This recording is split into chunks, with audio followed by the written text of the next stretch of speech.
Ang pagong! Demon Kite pa rin ang nakakuha ng pagong. Atras muna si Carlito. Ngayon bibit-bitin si Demon Kite. Flicker for JP. From JP. Pero hindi pa tapos. At na naman yung mga combo. Homing naman ay Curdy 3-0. Wow! Direct short sa likod.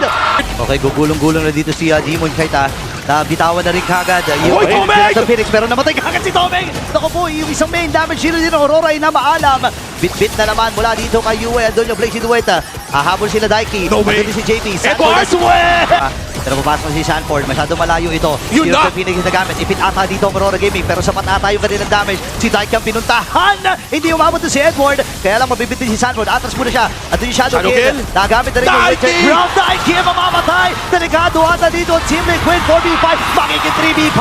Takbo na si JP, going si Sanford, ata magiging sa target nila si Dominic, nakapagwala na naman. Nagamit yung Zaman po. Ang ating epic rivalry.